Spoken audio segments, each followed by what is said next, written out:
So magandang araw po sa inyong lahat. Ang aking napiling philosopher ay si Liobino Garcia.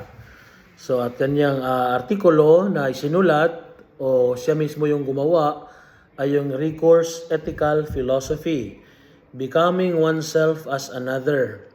So ito yung background ni Liobino Garcia.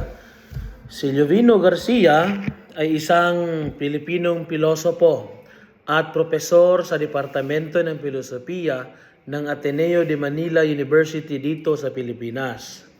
Ang kanyang mga pangunahing interes sa filosofiya ay mga aral ni Paul Ricoeur at etika, lalo na kung paano ang mga ideya ni Ricoeur tungkol sa capable human being o yung makataong may kakayahan, pagkakakilanlan sa pamamagitan ng naratibo at responsibilidad moral ay makakatulong sa kontemporaryong pagninilay.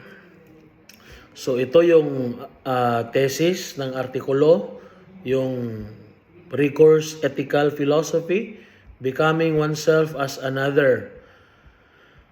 So ang tao bilang isang makataong may kakayahan na ang ethical na buhay ay nabubuo sa ugnayan ng sarili at ng iba, na nagiging sarili ang isang tao sa pamamagitan ng relasyon sa kapwa. Ibig sabihin, ang etika ay hindi lamang tungkol sa pagsunod sa mga tuntunin. So ang pagkakakilanlan ng sarili ay nabubuo sa pakikisalamuha sa iba. So ito naman yung tatlong sumusuportang punto ng aking thesis. Una, ang etika ay tungkol sa capable human being. Yun ang makataong may kakayahan.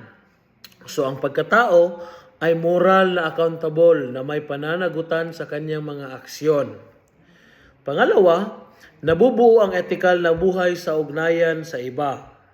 So ang sarili ay hindi umiiral ng nag-iisa, kundi ang tunay na sarili ay nakikilala sa pakikisalamuha sa iba. At pangatlo, ang praktikal na karunungan o phronesis ay nag-uugnay sa etika at moralidad.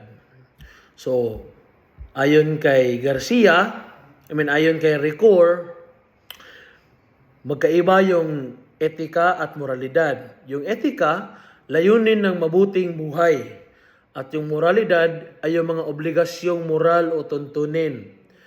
So, ayon kay Garcia na ang praktikal na karunungan ang tulay sa pagitan ng layunin ng mabuting buhay at ng mga tuntunin ng moralidad. Ipinapakita nito na ang etikal na kilos ay hindi lamang sa pagsunod sa utos, kundi sa makatuwirang pagtugon sa konkretong sitwasyon. Yun lamang po at magandang buhay sa lahat.